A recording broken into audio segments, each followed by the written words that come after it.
신성 로마 제국 이 샤를마니아가 죽은 다음에 이 프랑크 왕국이 세 개로 나눠지게 돼요. 여러분 지도에 보면 나오죠. 서프랑크 왕국은 지금 프랑스, 동프랑크 왕국은 지금 독일, 중프랑크 왕국은 지금 이탈리아입니다. 근데 이제 이러다가 또 새로운 야만족들이 쳐들어오는 거예요. 그러니까 바이킹이 쳐들어오고 남쪽에서는 사라센들이 쳐들어오고 막 쳐들어오는 거예요. 그러니까 또 교황이 위험에 빠졌잖아요. 위험에 빠진 교황이 누구한테 도움을 요청하냐면 동프랑크 왕국인 오토 1세한테 좀 도와주세요 요청을 하게 돼요. 그래서 오토 1세가 와가지고 도와주거든요. 교황 입장에서 얼마나 감사해요. 너무 감사한 거야. 그래서 교황이 962년에 오토 1세한테 또 황제관을 씌워줘요. 근데 이번에 황제관은 더 넓어. 신성 로마 제국의 황제관을 씌워주는 겁니다.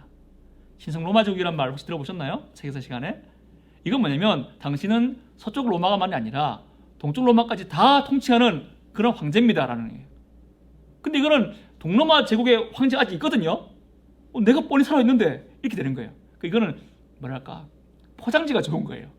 아직까지 동로마 제국의 황제가 있단 말이야. 근데 이 오토 1세한테 동프랑크 왕국의 그 오토 1세한테 당신은 신성 로마 제국의 황제입니다. 이런 말은 미사여구죠. 그만큼 교황이 감사하다 이런 뜻입니다. 그러면서 뭐냐면 이제 당신으로 말미암아 진짜 신성한 기독교 세계가 만들어졌습니다. 이런 뜻에서 오토 1세한테 동쪽 서쪽을 다 합친 황제관을 교황이 지 맘대로 수여하는 사건이 일어나게 돼요. 그러니까 여기서 말하는 것은 교황이 지금 자기를 세속 권력자처럼 여기고 권력을 가지고 왕들과 협력하기도 하고 또 긴장관계에 놓기도 하면서 이렇게 교황이 자기의 위치를 높인다는 거예요. 교황이 종교 지도자만이 아니라 세속적 권력도 가졌기 때문에 이런 긴장관계에서 일을 한다는 거죠. 그걸 지금 말씀드리는 겁니다. 그다음에 두 번째로 교황이 자기를 높이기 위해서 자기 스스로 신학적 주장을 하게 됩니다. 단순히 왕들과의 어떤 싸움에서 왕들과의 관계에서만 자기를 높인 게 아니라 자기 스스로도 나한테는 교황이 될 이유가 있다라고 주장하는 거예요. 레오 1세라는 교황, 이 교황은 초대교회에서 마지막 시간에 등장했던 인물인데 그 왜 서로마가 망할 때 야만족 왕과 다판이었던 그 사람, 그 사람이 이제 교황의 논리적 기초를 세웠죠. 레오 1세는 로마 교회를 베드로와 연결지어요. 그러니까 베드로가 로마 교회의 주교였고 그 베드로에게 열쇠를 줬고 그 열쇠는 로마 교회 주교의 후계자가 합법적으로 이어받는다라는 주장이에요. 성경에 그런 게 나와요? 안 나오죠. 근데 이런 주장을 하는 거야. 근거가 있었잖아요. 근거가. 그 근거가 뭘까요? 로마법에 따르면. 이상하지 않습니까? 교회 목사님인데 목사님이 자기의 권리를 주장하기 위해서 세상법을 보는 거야. 이건 뭘 말하냐면 서로마가 망했고 그 다음에 자기의 권리를 위해서 세상법을 보면서 주장하는 거예요. 이건 뭐냐면 이때부터 벌써 교황이 자기를 영적 지도자만이 아니라 세속적 권력을 가진 지도자라고 인식하는 거예요. 그래서 로마법에 의하면 베드로가 열쇠를 가졌고 그 열쇠는 후계자한테 물려지니까 나에게 그 열쇠가 있는 거다라는 이상한 주장을 하는 거예요. 그러니까 자기의 권리가 마치 로마 황제의 승계권과 유사하다 이렇게 말하는 거죠. 스스로 영적 지도자, 교회법을 따르고 성경을 따르는 지도자가 아니라 세상법을 따르는 지도자로서의 권력을 추구하는 그런 모습을 보이게 되는 거예요. 그 다음에 겔라시우스라는 교황이 있어요. 겔라시우스는 소로마가 망한 다음에 교황인데 이 겔라시우스가 아직까지 망하지 않은 이 동로마 황제한테 편지를 보내요. 편지를 보내면서 베드로한테는 2개의 칼이 있었다라고 편지를 써요. 여러분 성경에 보면 베드로 품에 칼을 가지고 있었죠. 그죠? 예수님 잡혔을 때에 대제사장 종의 귀를 딱 자른 게 누구예요? 베드로거든요. 베드로 품에 칼을 가지고 잘랐단 말이야. 칼이 1개야 2개예요? 모르지. 모르는데 이 겔라시우스는 칼이 2개였다는 거야. 2개인데 그 칼의 의미가 뭐냐면 칼 하나는 세속적 권위, 하나는 종교적 권위라는 거예요. 막 지어내는 거예요. 근데 종교적 권위는 교황한테 있는 거고 세속적 권위는 군주한테 있다는 거예요. 칼 2자루가 뜻하는 게 그거라는 거예요. 근데 우리 모두가 다 죽으면 하나님의 심판대 앞에 군주를 변호하는 게 누굴까? 물어보는 거죠. 누가 군주를 변호해요? 교황의 내가 군주인 너를 변호하지 않느냐 이 말이에요. 그러니까 2칼 중에 2칼 다 하나님이 준 권력의 칼이지만 하나는 교회의 권력, 하나는 세상 권력이지만 실제로 하나님 심판대 앞에서 변호한 거는 교황이다 라고 말하면서 교황이 니보다 세속 권력보다 더 높지 않느냐라는 주장을 또 펼치게 되는 거예요.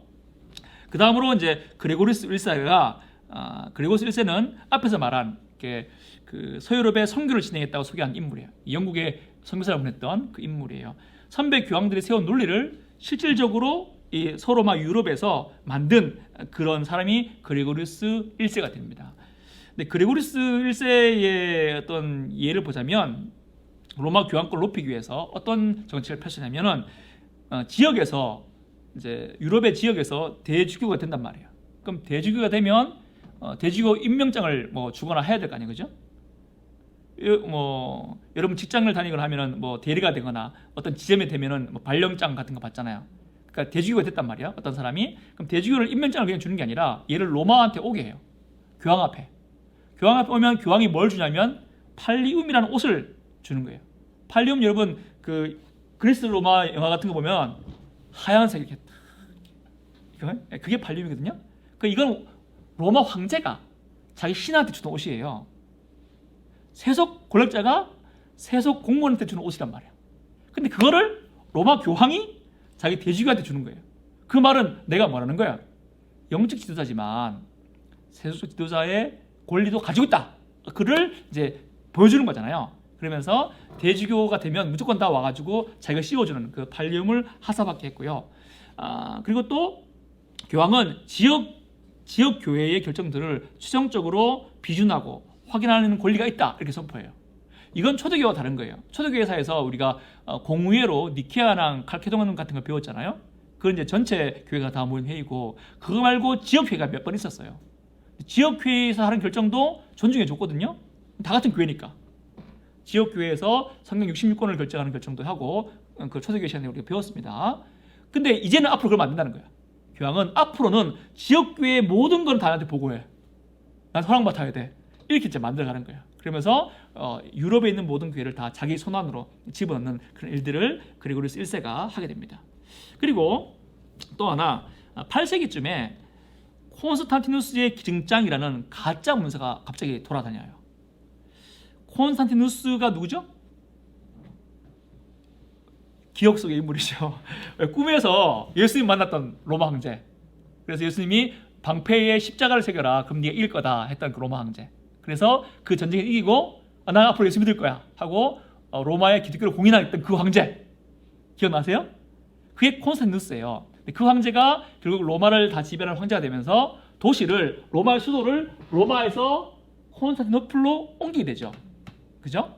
초대교회 시간에 배웠습니다. 그때 옮기면서 이 콘스탄티누스 황제가 로마 교황한테 편지를 썼다 이거야.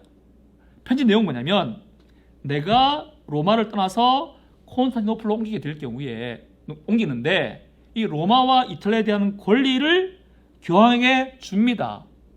라는 편지를 썼다는 겁니다. 그래서 콘스탄티누스가 기증했다. 그래서 콘스탄티누스의 기증장이라는 문서가 이제 돌아다니기 시작하는 거예요. 결론부터 말하면 이건 가짜예요. 가짜 문서야. 근데 이 가짜 문서가 가짜라는 게 언제 밝혀지냐면 15세기에 가서 밝혀지는 거예요. 그럼 이 가짜 문서가 몇백 년 동안 진짜로 인정받은 거예요? 그걸 700년 가까이 진짜로 인정받은 거예요. 너무 놀랍지 않습니까? 700년 가까이 이 문서가 진짜로 인정받으면서 콘스탄티누스가 로마 교황한테 이 로마와 이탈리아에 대한 권리를 줬대. 사람들이 이렇게 인식하게 되는 거죠. 가짜로.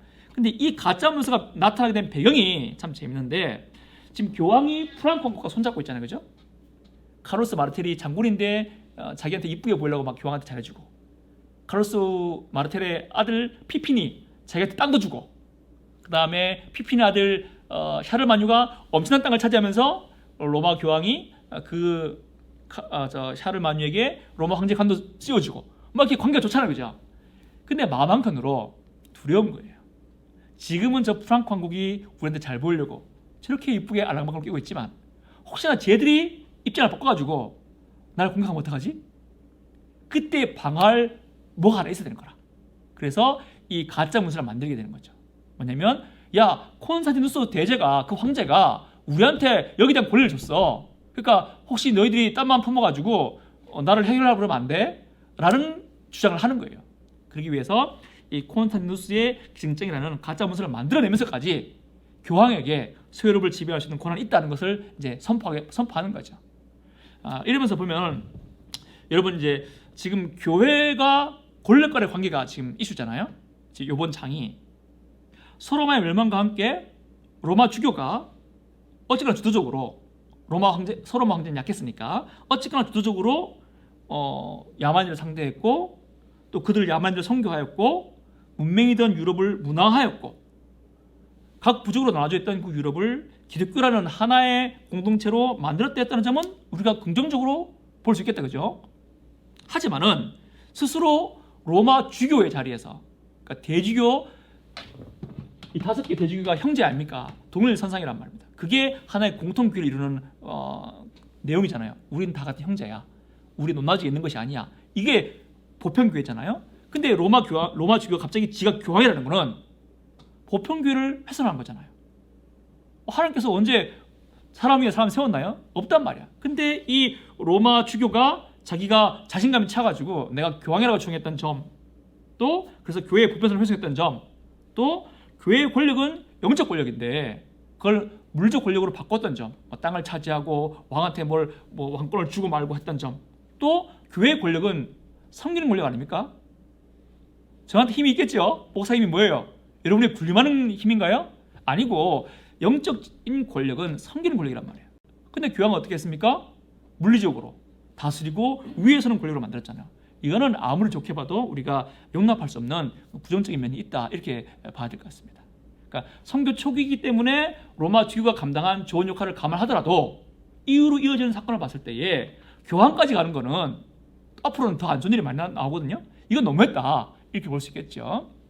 이를 보면서 이제 우리가 오늘날 교회와 권력의 관계에 대해서 많은 걸 볼 수 있어야 됩니다. 교회가 권력을 가져야 됩니까? 말아야 됩니까?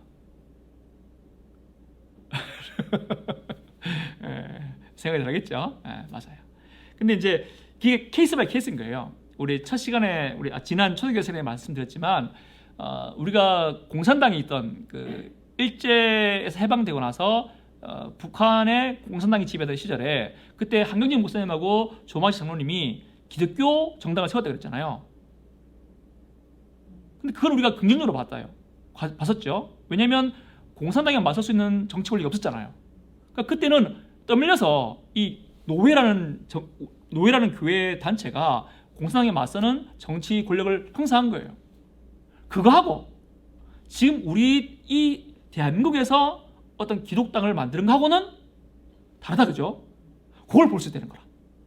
로마 교황이 로마 주교 시절에 어떻게 로마 황제가 약하고 자기가 야만족들을 대면했던 그 점하고, 근데 그 다음에 자기가 교황이라고 말하면서 권력을 취했던 점하고 구분할 수 있다는 거예요.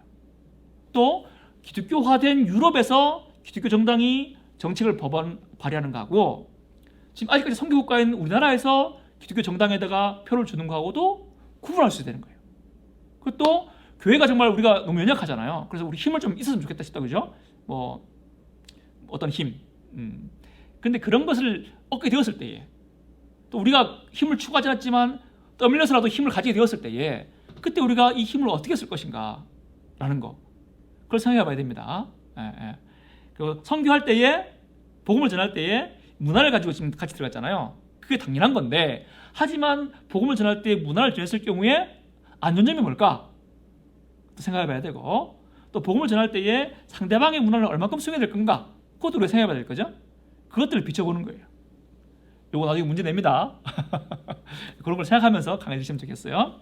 다음으로 3번, 이제 아르로부터 기독교를 만들어갔던 얘기를 할 거예요. 수도원 얘기를 할 건데, 우리는 종교개혁자들의 후손이고 수도원 그러면 우리 안 좋아합니다. 안 좋아해요, 그죠?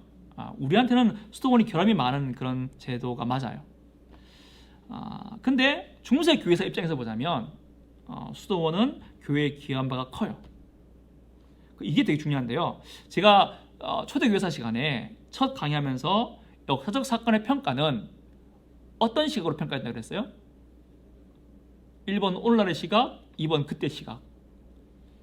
그때의 시각으로 평가해야 되는 거예요. 그러니까 우리가 보기에 수도원이 되게 안 좋은 단체가 맞지만 중세 교사 시절에는 적어도 수도원이 교회에 긍정적으로 일한 바가 많다는 거예요. 그걸 우리가 인정해 줘야 돼. 근데 그렇다고 해서 중세 교회사에서 수도원이 긍정적인 역할을 했으니까 오늘날 우리한테도 수도원 필요합니다. 그거는 돼요, 안 돼요? 그건 안 되는 거예요. 이거는 이제 역사적 옳은 거예요. 오늘날 우리는 종교개혁자의 후손이기 때문에 수도원에 대한 평가를 종교개혁자의 시각으로 볼 수밖에 없는 거죠. 그러니까 이런 겁니다. 성경에서 입맞춤으로 서로 무난하라라는 구절 나오죠. 그럼 오늘 우리 강의 끝나고 뽀뽀해야 돼요? 아니잖아요, 그죠? 그대로 중요하면 어떻게 되나? 안 되는 거라, 그죠? 마찬가지예요. 미국에서 어떤 프로그램이 유행했어요. 대박이 났어, 교회에서. 그러면 우리나라에서 그걸 그대로 받아오면 되는 건가요? 아니면 아프리카에서 어떤 성경 프로그램이 대박 났어. 그럼 그걸 그대로 떠오면 되는 건가요? 아니잖아요, 그죠? 그게 중요한 거예요.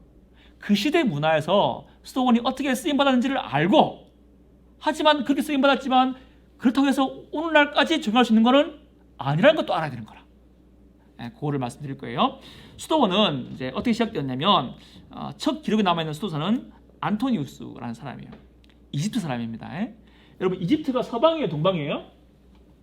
여기서 봤을 때에 이쪽에 있네. 여기거든요. 동방입니다. 동방이 이집트예요. 이집트 사람 안토니우스가 처음 수도사였고, 기록에 의하면. 그 다음에 수도사 개인 말고 수도원이라는 공동체는 또 이집트 사람 파코미우스가 수도원을 만들어요. 그리고 이제 370년에 갑바도기아, 그러니까 이쪽에 있는 교부 바시라는 사람도 수도원을 또 만들게 돼요. 그러면서 동방의 수도원이 점차적으로 확산이 되게 됩니다. 이 동방에서 시작된 수도원이 서방에도 소개가 됩니다. 이거 누가 소개했냐면 아타나시우스가 소개했어요. 아타나시우스 혹시 기억하세요? 니케아 회의에서 삼일체를 변호했던 사람. 몇 번이나 쫓겨담을 당하고 그랬지만 끝까지 남아서 삼일체를 변호했던 사람인데 그런 사람이 있는데, 그 사람이 이제 안토니우스의 생애라는 책을 써서 서방교에다가 전달하는 거라. 그 너무 좋은 거예요. 수도원이라는 제도가 있다니 하면서 서방에서도 프랑스에서 처음으로 수도원 공동체를 만들고, 또 수도원들이 서방에도 막 번지게 되게 됩니다. 그래서 이렇게 작게 이집트 사막에 시작했던 그 수도원이 동로마을도 서로마을도 다 번지게 됩니다. 이건 중세교회를 말하는 게 아니고 초대교회를 말하는 거예요. 자, 그러면 여기서 우리의 궁금점은 수도원이 왜 이렇게 갑자기 번졌을까? 이게예요. 왜 갑자기 수도원이 전 로마 제국에 유행하게 되었을까요? 했을 때에 첫 번째 이유로 로마가 국교가 됐잖아요. 그죠? 핍박받고 서론받고 모여서 기도밖에 할 것도 없던 그런 교회가 갑자기 국교가 돼가지고 우리 목사님이 공무원 하시고 이렇게 막 나라에서 우리 교회 막 돈 주고 막 이렇게 그러니까 되게 잘 살게 됐잖아요. 그러니까 뭐예요? 추억이 있는 거지. 우리가 이래서 해야 되겠나? 좀 빡시게 열심히 해야 안 되겠나? 말하면서 어떤 교회가 국가로부터 얻는 안정과 권력과 부에 대한 반발이 생긴 거예요. 생길 수밖에 없겠죠. 그 반발로 인해서 수도원이 로마 제국 전체로 퍼지게 되었다는 것에서 하나의 이유를 찾을 수 있고요. 또 하나는 순교에 대한 열정이, 순교에 대한 이상을 회복하고 싶은 거예요. 기독교가 로마 제국의 국교가 되면서 순교를 할 수 없게 되었죠. 예전에는 신앙의 최고봉이 순교였단 말이야. 근데 기독교가 국교가 되니까 순교할 일이 없잖아요. 그 순교의 대체물로 수도원적 삶을 택하게 된 거예요. 순교를 못하니까 순교 비슷한 게 뭐가 있냐 딱 보니까 수도원의 삶이 있어. 자기 직업을 버리고 돈을 갖다 버리고 막 기도만 하고 뭐 그런 직업이 있네요. 그러니까 그런 어떤 순교의 이상을 이제 품어서 수도원들이 많이 회복하게 된 거예요. 그 다음에 성경 말씀에 대한 문자적 관심과 순종 때문에 수도원이 많이 번지게 돼요. 수도사들은 무엇보다도 성경 말씀을 많이 보고 그 말씀을 문자적으로 순종했던 그런 사람들이에요. 첫 수도사가 안토니우스인데 그 사람이 왜 수도사가 되었냐면 마태복음 19장 21절 네가 온전하고 잘진데 가서 내 소유를 팔아 가난한 자들에게 주라. 이 말씀을 듣고 팔아야 되는구나 알고 자기 소유를 다 팔고 수도사가 되었단 말이야. 그리고 또 수도사들은 성경 보면 이런 게 나오잖아요. 뭐 가족을 떠나는 삶, 부를 버리는 삶, 쉬지 않고 기도하는 삶 이런 게 막 나오잖아요. 그걸 그냥 그대로 따라하고 싶은 거야. 그래서 수도사가 많이 되었어요. 그게 성경에 대한 관심이 있단 말이죠. 성경에 대한 관심이 많아서 수도원은 성경을 읽고 성경을 연구하고 성경을 필사, 그때 복사기 없었으니까 손으로 필사하는 곳을 만들었어요. 그래서 수도원은 중세 유럽은 지금 야만의 세계란 말이야. 야만의 세계에서 수도원이 거의 유일하게 성경과 학문의 뭐랄까요? 보고, 참고 였던 거예요. 이런 면에서 종교학자들도 수도원에게 영향을 받은 게 있죠. 뭐냐면 수도원이 중세 동안에 학문의 보고로서 성경 말씀을 지켜왔던 거예요. 성경 말씀 해석을 잘못했지만 어쨌거나 성경을 복사하고 성경에 대한 연구를 계속 해왔던 거죠. 그런 의미에서 이제 우리 종교학자도 수도원에 대해서 얻은 게 있다 볼 수 있고요. 그 다음에가 이제 마지막으로 금욕적 흐름인데, 이건 연필로 금욕적 흐름 밑에다가 가로를 치고 신학적 조류 이렇게 써주시기 바랍니다. 신학적 조류. 수도원이 확산된 것은 국교화에 대한 반발도 있었고 수도사의 어떤 신앙적 이유, 순교를 하고 싶은데 그에 대한 대체물로서 또 성경 말씀을 따르고 싶은 그런 마음만 있었던 것 때문에 확산된 건 아니에요. 신학적 이유 때문인데 이게 사실 좀 더 커요. 초대교회 시간에 서방교회는 구원을 법적으로 푼다고 말씀드렸죠. 기억하세요? 법적으로 풀어가라는 거야. 근데 법적으로 어떻게 풀었는가 하면 하나님과 화목하려면 누군가가 하나님께 화를 풀어야 될 뭔가를 만족을 시켜야 된다는 거예요. 여러분 교회에서 누가 그 만족을 시켰어요? 어떻게 배웠어요? 하나님께서 우리한테 지금 우리 죄 때문에 화가 나 있는데 그 화를 누가 풀었어요? 누가 그 하나님의 심판을 대신 받았어요? 예수님이 대신 받았잖아요. 그죠? 아니에요? 맞죠? 예수님이 심판받으셔서 하나님의 화를 이렇게 받으셔냈잖아요. 그렇게 나가야 되는데 이 법적으로 풀었던 터툴리아는 그렇게 안 보고 우리가 뭐 해야 된다는 거지. 근데 우리가 뭐 할까 하니까 참회하고 고행하고 공로를 쌓고 보석을 하는 4단계가 필요하다 이렇게 풀었던 거예요. 그렇게 봤을 때에 우리가 뭔가를 풀어가지고 하나님한테 화를 가라앉혀서 법적으로 합격 이 말을 들어야 되는데, 근데 이 참회, 고행, 공로, 보석을 하는데 제일 좋은 게 어디 있어요? 수도원 보니까 수도원이 제일 좋아 보이는 거예요. 그잖아요. 세상의 삶을 떠나서 참회하고 고행하고 막 할 수 있잖아요. 그치? 그러니까 이게 딱 맞는 거예요. 그래서 법적으로 구원을 풀었을 때에 수도원이 하나님의 진노를 푸는 어떤 좋은 구실이 되는 거죠. 그래서 서방교회는 그 이유 때문에 확산되게 된 거고, 동방은 좀 달라요. 동방도 수도원이 확산되었는데 동방은 여러분 구원을 어떻게 푼다 그랬어요? 신성화 말씀드렸는데요. 동방은 신플라톤주의라는 사고를 가지고 있어요. 이건 뭐냐면 물질은 무가치하고 영적인 건 선하다 이런 거예요. 그러니까 동방 기독교에서는 구원을 물질계에서 벗어나서 영적으로 올라가는 거를 구원이라고 봤단 말이에요. 그걸 신성화라 이렇게 불렀어요. 근데 이렇게 상승을 추구하는 데에 수도원을 보니까 수도원이 지금 뭘 하고 있어요? 육체를 괴롭히고 있잖아요. 막 금식하고 기도하고 고행하고 있잖아요. 그죠? 그러니까 수도원이 금욕을 통해서 육체를 물리적인 것을 또 현실적인 것을 떠나려고 하니까 이거 쓰면은 우리가 신성화되는데 도움 되겠다 싶어서 동방에서도 수도원이 이렇게 확산되게 된 겁니다. 그래서 서방이나 동방이나 모두가 다 수도원이 확산되게 된 것은 각자의 신학적 주류가 있기 때문에 확산하게 되었다는 거예요.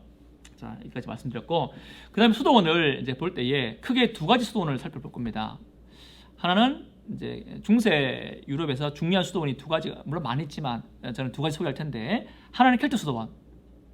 켈트 수도원이란 말은 영국 수도원이란 말을 하는 거예요. 또 하나는 베네딕트 수도원입니다. 그걸 말씀드릴게요.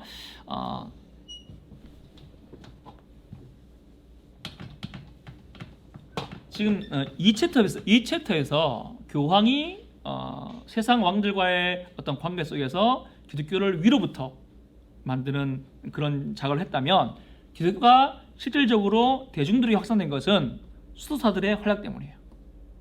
수도사들이 각 마을로 다니면서 기독교의 삶을 보여주고 복음을 우리 편에서 보자면 좀 부족하게 보이셔도 그 당시에는 복음을 전했던 그런 삶을 살았단 말이에요.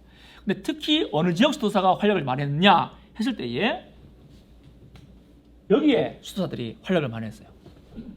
이상하지 않아요?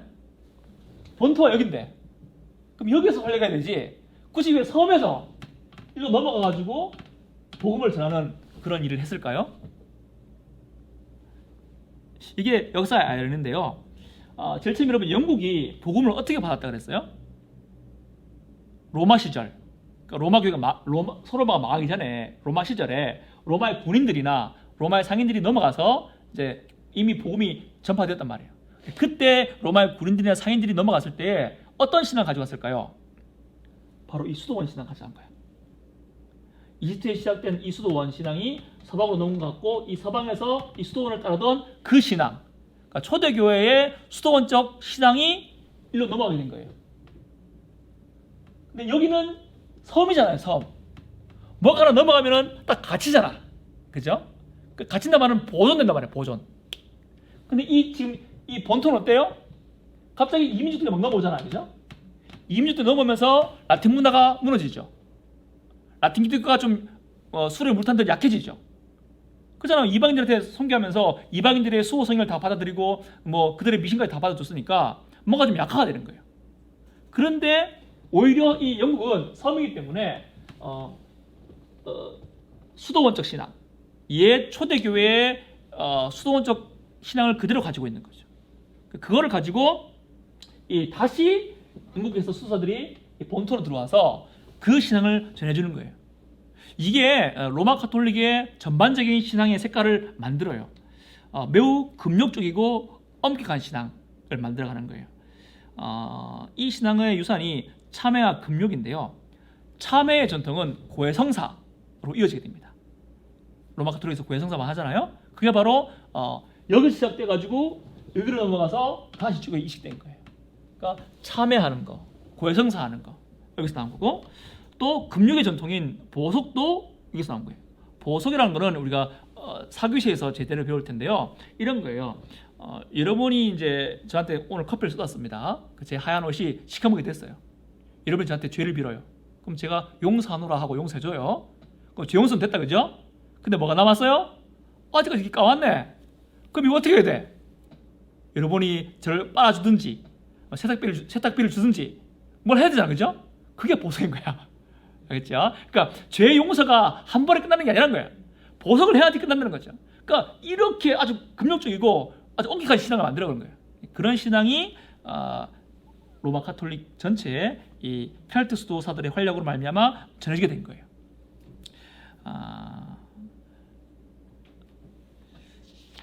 그리고 이들은 또 샤르마뉴가 이들을 지도자로, 교육자로 초청을 하게 됩니다. 그래서 이들이 와서 성직자들만 가르친 것이 아니라 공무원들도 가르쳐요. 왜냐면 이들이 유일한 지식인단 말이에요. 이들이 와서 글도 가르치고 법도 가르치고 하는 거예요. 그래서 이 켈트 수도사들을 알퀴니라는 사람 초청해가지고 샤르마뉴가 좀 가르쳐주세요 이렇게 됩니다. 그래서 성자도 가르치고 이 프랑크 왕국의 공무원들도 다 가르치게 됩니다. 그게 뭐냐면 몸은 프랑크 왕국인데 몸의 머리를 켈트 기독교를 수용하게 된 거죠. 그러니까 좀 금욕적이고 그런 기독교를 수용하게 된 겁니다. 자세한 거는 또 여기 좀 강의를 읽어주시길 바랍니다. 그래서 켈트 수도원이 이민족으로 시작된 이곳을 오히려 라틴 기독교 초대 교회 신앙을 가졌던 그 기독교를 다시 전달하는, 그래서 어떤 그런 신앙을 남게 됩니다. 그 다음으로 베네딕트 수도원. 이거는 이탈리아에서 시작된 거예요. 켈트 수도원으로부터 샤를마냐가 교육받았지만 샤를마냐가 죽고 2년 뒤에 이 프랑크 왕국은 베네딕트 수도원을 정식 수도회로 인정을 합니다. 베네딕트 수도원은 이탈리아에서 나온 건데 이게 이제 이유가 있어요. 앞서 우리 그레고리 교황에 대해서 배웠잖아요. 그레고리는 이탈리아 사람이고 이 유럽을 교황 중심으로 만들 때에 어떤 이탈리아 중심으로 만들고 싶은 마음이 있는 거예요. 그랬을 때에 자기가 보니까 베네딕트라는 사람이 수도원을 만들었던 기억이 있는 거예요. 그래서 성 베네딕트의 생애라는 책을 써가지고 베네딕트 수도원을 홍보하는 거죠. 그리고리스의 목적은 교황의 권위를 세우는 거예요. 교황은 이탈리아 사람이니까 이탈리아 수도원을 이제 내세우면서 이렇게 전 유럽에 어떤 모델을 제시하는 거죠. 베네딕트라는 사람을 보세요. 정기를 쓴 거예요. 우리가 신앙 서적을 쓴 거죠. 훌륭하지 않습니까? 이런 모범을 따릅시다라고 말하면서 어떤 베네딕트라는 사람을, 그 수도사를 정신적 구심점, 어떤 모델, 어떤 상징 인물로 내세우게 된 거죠. 그러면서 이제 그 영향이 받아들여져 가지고 프랑크 왕국이 베네딕트 수도원을 공식적으로 인준하게 되는 거예요. 근데 여기는 한 가지 이유가 있어요. 베네딕트 수도원은 켈트 수도원보다는 조금 약해요. 그러니까 조금 완화됐다 이 말입니다. 베네딕트 수도원은 청빈, 순결, 복중이라는 세 가지를 생각하게 해요. 그리고 수도원에 들어가면 공동생활을 하면서 노동을 하고 공부를 하고 기도하는 이 세 가지 활동에 전념하게 해요. 밥은 하루에 한 끼만 줬어요. 우리가 보기엔 되게 빡시죠? 근데 이거는 옛 이집트 수도사들 또 그 수도사들의 영향을 받은 켈트 수도사들에 비하면 아무것도 아닌 거예요. 이거는 금욕이 아닌 거예요. 이거는 당시 이탈리아 농민들의 삶과 비슷한 삶이에요. 그러니까 켈트 수도원이 되게 금욕적이고 빡시지만 그걸 가지고 온 로마 제국 전체에다가 보편적으로 적용할 수는 없잖아요. 그것보다는 오히려 이탈리아 농민하고 비슷하게 살았던 베네딕트 수도원의 그런 모델을 가지고 전 로마 왕국에 전하는 것이 오히려 더 쉬운 거죠. 그래서 프랑크 왕국이 베네딕트 수도원을 공식 수도로 삼은 것은 이게 조금 더 켈트 수도원보다 온건하기 때문에 삼은 거고, 또 수도회 이상 이래야 된다, 사람은 이래야 된다라는 그 수도회 이상을 수도사들에게, 빡신 수도사들에게만 적용할 것이 아니라 보편적으로 일반에게도 보여주려면 너무 빡시면 안 되니까 베네딕트 수도원을 책한 것이 아닌가 이렇게 생각을 합니다. 그 이후로 중세 교회에서 나오는 수많은 수도원들은 우리는 안 배우겠지만 이 베네딕트 수도원의 회칙을 다 따른다는 면에서 베네딕트 수도원의 어떤 후배들이 되는 거예요. 아무튼 켈트 수도원이든 베네딕트 수도원이든 수도원은 중세 전반을 져서 아주 중요한 기능을 담당합니다. 긍정적인 평가를 지금 먼저 내리는 겁니다. 15페이지에 보면은 첫째로 수도원이 아래로부터 대중들에게 다가가서 대중들에게 선교를 하고 신앙교육을 담당했어요. 아일랜드에는 패트릭이라는 사람이, 독일에는 보니파스라는 사람이, 동유럽에는 시릴과 메토디우스라는 사람들이 각 지역에 가서 복음을 전파했어요. 뭐 우리가 보기에는 그 복음이 좀 이상해 보이지만 그 당시로는 복음을 전파한 거예요. 이들은 지금도 각 지역의 성인으로 추앙받고 있습니다. 중세 후기에는 탁발 수도사가 등장해요. 탁발이란 말은 이제 구걸하면서, 생계를 구걸하면서 동네로 다니면서 복음을 전하는 사람이에요. 그 사람들이 검사한 사람 살 거 아니에요, 그죠? 그 전까지는 수도사들이 막 이렇게 돈을 많이 받고 막대한 부를 이제 가게 됐는데, 오히려 이들은 이제 가난하게 구걸하면서 사니까 그것이 각 성도들의 마음에 감화를 끼쳤고, 또 교회 가도 교회 주교들은 라틴어로 미사를 진행하는데 무슨 말인지 못 알아듣잖아요. 탁발 수도사들은 동네로 다니면서 설교를 하니까 그나마 무슨 말인지 아는 거예요. 이렇게 수도사들이, 수도원들이 아래에서부터 대중들에게 다가가서 기독교를 전하게 된 거죠. 이게 중요한 거예요. 교황이 위로부터 이렇게 기독교를 전파했다면은 수도사들은 아래에서부터 이제 평민들을 만나면서 기독교를 전달하게 된 그런 어떤 도구로 쓰임받게 되는 거예요. 둘째로 중세의 학문은 수도원이 다 담당했어요. 솔직히 말하면 수도원이 거의 수도원만이 유일하게 학문을 했다라고 말할 수 있어요. 야만인들이잖아요. 이 야만인들 틈에서 프랑크 왕국의 공직자 교육을 수도원이 담당했다고 말씀드렸죠. 또 야만의 땅 유럽에서 라틴 문화를 보존하는 것도 수도원이라고 말씀드렸어요. 야만의 문화인데 그래도 이 라틴 문화라는 고급 문화를 보존한 것이 수도원이었어요. 수도원은 모든 책을 보관했고 책을 또 필사했고 연구했어요. 중세에 나오는 모든 신학자들은 다 수도사들이에요. 그것도 수도원이 신학이나 철학만 공부한 것이 아니라 늪지기간, 산림계간, 농사법, 목축법 이런 것도 책을 써가지고 일반 대중들에게 전파했어요. 그러니까 좋은 역할을 많이 한 거죠. 세 번째로 교회가 많이 쇠퇴할 때에 그때 수도원이 딱 등장해가지고 이러면 안 됩니다 하면서 그나마 중세에서 무너져가던 교회를 회복시켰던 역할을 수도원이 했어요. 그 이제 수도원도 사실 제일 처음에는 가난을 꿈꾸고 노동을 꿈꾸고 해서 들어왔는데 아이러니하게 수도원이 갈수록 돈이 많아져요. 수도원이 유명해지면서 수도원에 기부를 하고 수도원 땅에 들어간단 말이에요. 그럼 수도원이 보기에 아니 나는 가난을 꿈꾸고 순종을 꿈꾸고 들어왔는데 수도원에 돈이 더 많네? 그러니까 이래서는 안 된다 하고 수도원이 또 기억을 해. 근데 수도원이 기억하는 그 수도원 기억의 그 운동이 일반 교회도 미쳐가지고 중세교회가 조금씩 안 좋을 때마다 타락할 때마다 수도원이 기억해서 그나마 중세교회가 좀 영성을 지킬 수 있었다 이렇게 평가할 수 있겠습니다. 하지만은 이 수도원에 대한 평가가 우리 이제 종교개혁의 후손으로서 평가해야 되잖아요. 그랬을 때에 수도원만이 올바른 신앙생활을 했다는 의미로 받아들이면 안 되는 거예요. 그러니까 중세 교회사 시절에 수도원이 그렇게 쓰임 받았다고 이해되지, 수도원이 마치 모든 시대에 필요한 그런 제도라고 이해하면 안 되는 겁니다. 그걸 이해하는 게 되게 중요해요.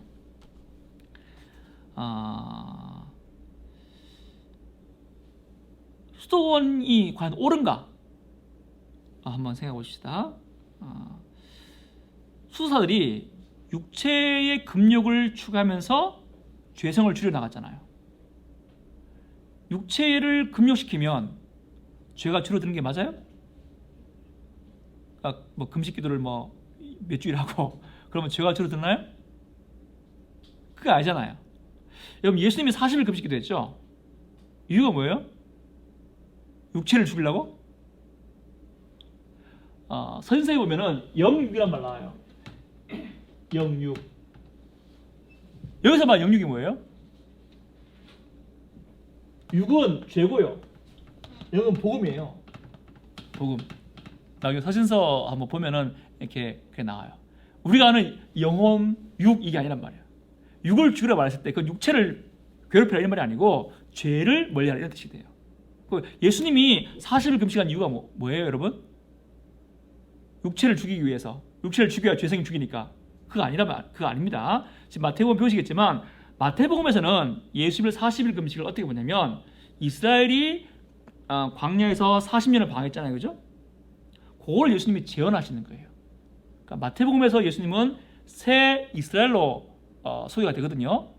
뭐 이제 마태복음 하시는 목사님들이 소개했을지 아실지 모르겠지만 그렇게 돼요. 그래서 마태복음에서 40일 금식 기도는 예수님이 구약 이스라엘을 새롭게 잇는 새로운 이스라엘로서 구약 이스라엘이 40년 동안 광야에서 겪었던 경험을 다시 겪는 거야. 그래서 40일 금식을 하는 거예요. 육체를 죽이기 위해서 하는 게 아니고. 누가복음에서는 40일 금식 기도가 어떻게 소개되냐면, 예수님이 에덴 동산에서 아담과 하와가 뱀한테 속았잖아요. 뱀한테 당한 그 시험을 재현하는 것으로서 누가복음에서는 소개가 돼요. 누가복음에서는 예수님이 물세 받은 다음에 그 다음에 족보가 나오는데, 그 족보가 예수님에서부터 해서 아담까지 간단 말이에요. 그 다음에 예수님의 광야 시험이 나와요.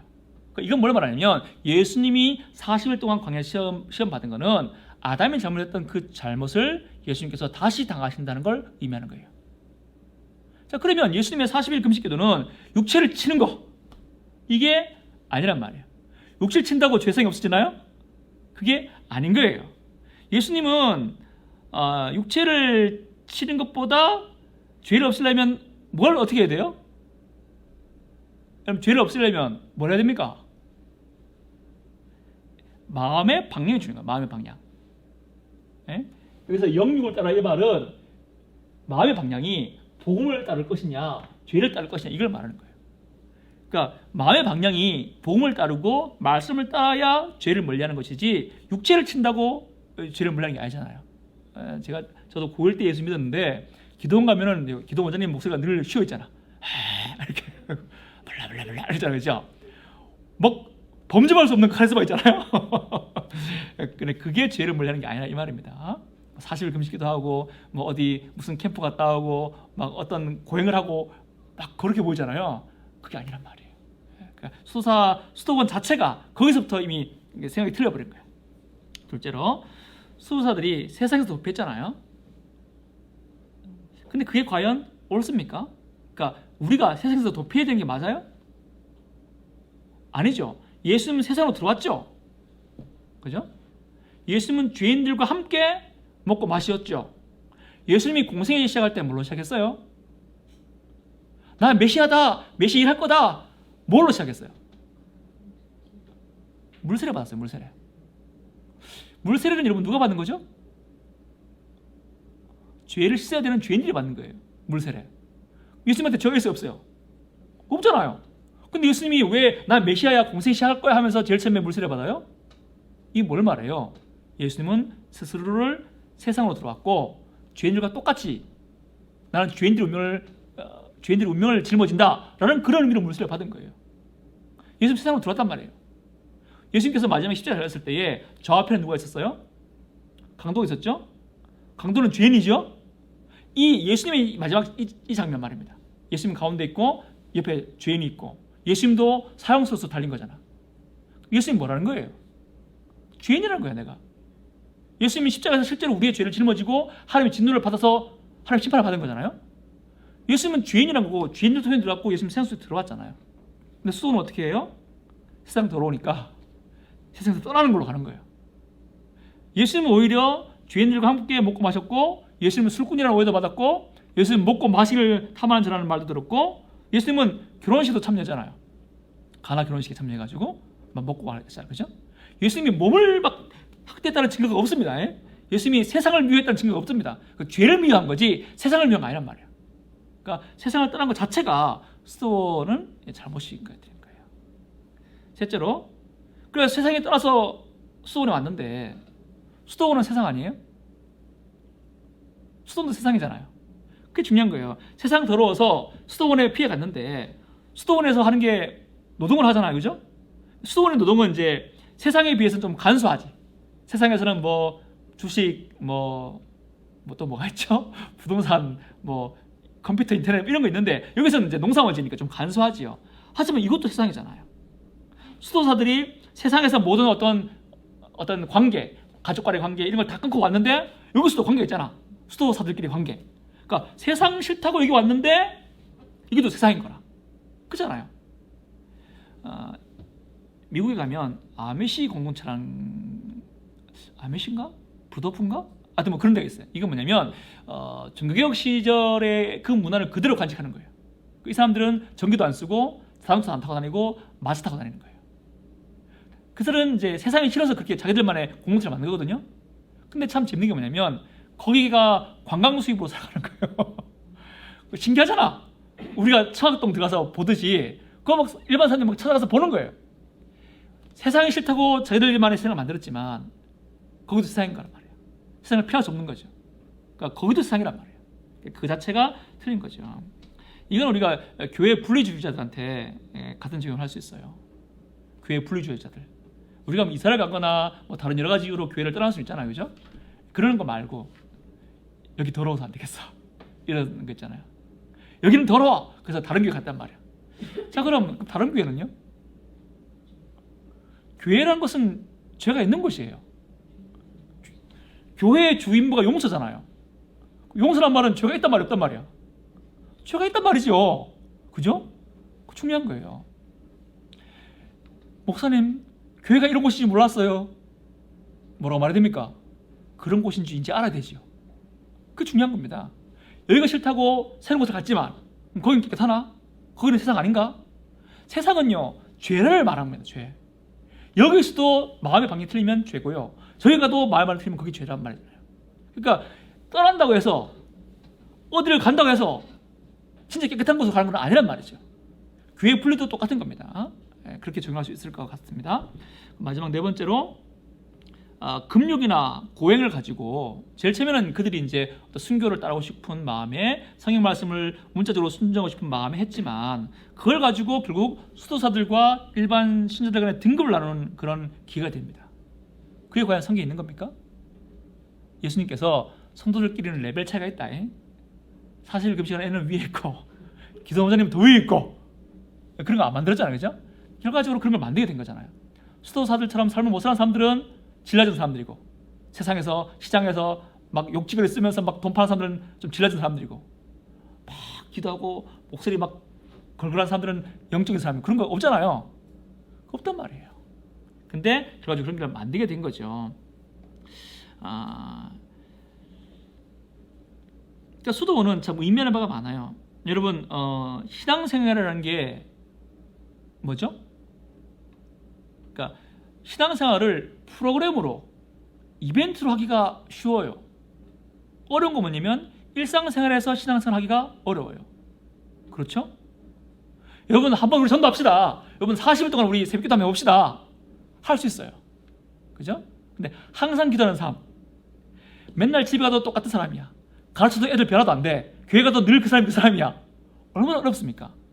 일상생활에서 우리 마음의 방향을 하나님 말씀으로 순종하는 게 훨씬 더 어려운 거예요. 근데 그걸 해야 되는 거예요. 그게 신앙생활이에요. 근데 이벤트를 하는 게 훨씬 쉬워요. 수원에 갔다 오는 거. 뭐 어떤 뭐 제자 훈련 코스 어떤 떠나오는 거, 뭐 어디 순례 갔다 오는 거 갔다 올 수 있잖아요. 그거 함으로 말미암아 신앙생활 했다. 오늘 좀 마음이 좀 후련함이 있는 거야. 막 눈물 쫙 쏟고 나면 오늘 내가 뭐 했다 싶은 거죠. 그렇게 신앙생활을 대체할 수 있단 말이야. 수도원이 그렇게 사용되고 있는 거예요. 그 신앙생활은 내가 뭐 했다는 게 아니에요. 신앙생활은 믿음 생활이네, 그죠? 믿음은 뭘 믿는 얘기네, 그지? 그럼 뭘 믿는 거예요? 내 활동을 믿나? 예수님을 믿는 거잖아요. 예수님께서 우리 위해 뭘 하셨는지를 믿는 거잖아요, 그죠? 그게 신앙생활이에요. 근데 우리가 수도원적으로 생각하면은 이번 여름에 내가 뭐 했더라? 우리 교회에서 우리 뭐 했더라? 이렇게 되는 거예요. 내가 뭐 하는지를 믿는 생활. 그건 신앙생활 아니잖아요. 내 생활이지. 신앙생활이라는 말 자체가 예수님이 날 위해 뭐 했는지를 믿는 생활이에요. 내 생활은 그에 대한 감사함으로 하는 순종이죠. 그죠? 근데 이걸 이벤트로 순종할 것이 아니라 늘 순종해야 되는 거잖아요. 가르쳐도 변화 안 되는 우리 주일 학생들 앞에서 늘 해야 되고, 늘 똑같은 교회 성도들 만나면서 늘 인사해야 되고, 늘 쓸고 닦아도 똑같이 생기는 먼지 생기는 그 교회에서 늘 청소해야 되고, 그거 해야 되는 거예요. 그게 진짜 중요한 거예요. 근데 이거를 버리고 이벤트로 하기가 쉽다는 거죠. 수도원 생활은 그런 거고. 또 오늘날 여러분 요새는 좀 덜한데 한창 전원교회 붐이 좀 불었어요. 전원교회.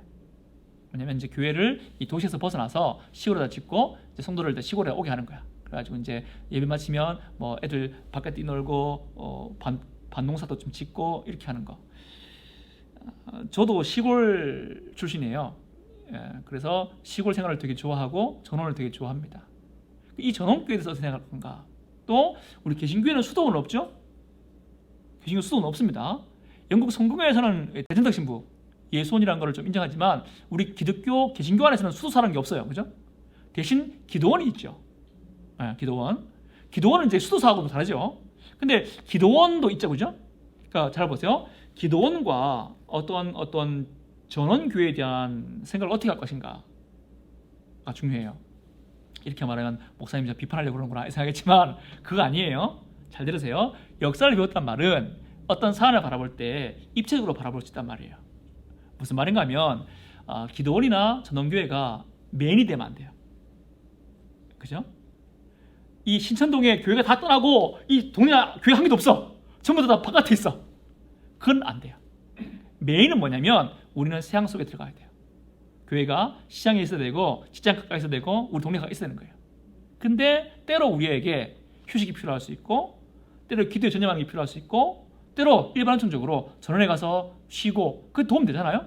그러니까 기도원과 어떤 전원교회가 소수로 있을 때는 그들의 활약을 그들의 가치를 잘 쓸 수가 있는 거예요. 근데 일반 교회가 볼 때 이야 좋겠다 저 가서 농사 짓고 살면 이렇게 하면서 다 글로 가버리거나 야 좋겠다 기도만 살면 하고 다 기도원을 짓거나 하면은 여기는 어떻게 합니까? 그걸 벌일 수 있다는 거예요. 그러니까 뭐냐면 우리가 수도원은 개신교는 다 하지 않아요. 하지만 수도원 비슷한 개념이 전원교회나 기도원인데 그거는 뭐냐면 우리가 메인이 되지 아니하고 소수 있을 때에 그들의 가치가 쓰임받을 수 있는 거예요. 그러니까 그렇게 입체적으로 평가할 수 있어야 될 겁니다. 그런 시각을 여러분들이 좀 가졌으면 좋겠어요. 자 이제 마지막으로 수도원이 역사적으로 중세교회의 형성과 교회 개혁에 영적인 활력을 제어한 것은 맞아요. 그러나 그것이 수도원이 모든 세대의 기독교에 필요한 단체라는 말은 아니에요. 오히려 복음을 잘 이해하지 못하고 세상 권력과 하나가 되어가고 구원을 공로적으로 풀던 중세 시절에 수도원이 그렇게 잘 쓰임 받았다는 거 그렇게 우리가 이해하면 되겠어요. 종교개혁 이후로 우리는 복음이 무엇인지 더 잘 알 수 있게 되었죠. 죄를 이긴다는 것은 육체를 치는 게 아니라 마음의 방향을 바꾼다는 걸 알게 되었고 세상을 떠나는 것이 아니라 세상 속에 들어가는 것을 알게 되었고 세상을 떠나란 말은 육을 떠나란 말은 몸을 치란 말이 아니라 죄를 떠나란 말인 것을 알게 되었고 하나님께서는 신자들 간에 구분을 짓지 않는다는 것을 알게 되었죠. 이게 다 종교개혁의 유산 때문에 우리가 알게 된 거예요. 그래서 우리가 종교개혁자의 후손이기 때문에 아무래도 수도원을 바라볼 때는 이런 시각에서 바라보고 평가하는 것이 옳습니다.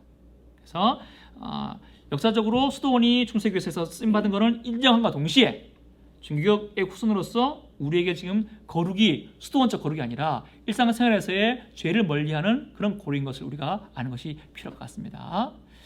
오늘 강의는 여기서 마치겠습니다. 혹시 질문 있습니까? 없죠? 질문하면 저도 잘 몰라요. 늦은 밤까지 수고하셨고 제가 마침 시간 마친다고 좀 많이 뒤에는 뒷시간에는 강의 안에 있는 걸 좀 빼먹었는데 강의 안 한번 읽어보시면 더 유익이 있을 줄 압니다. 다음 시간 이번에는 저한테 주어진 시간이 많이 없어요.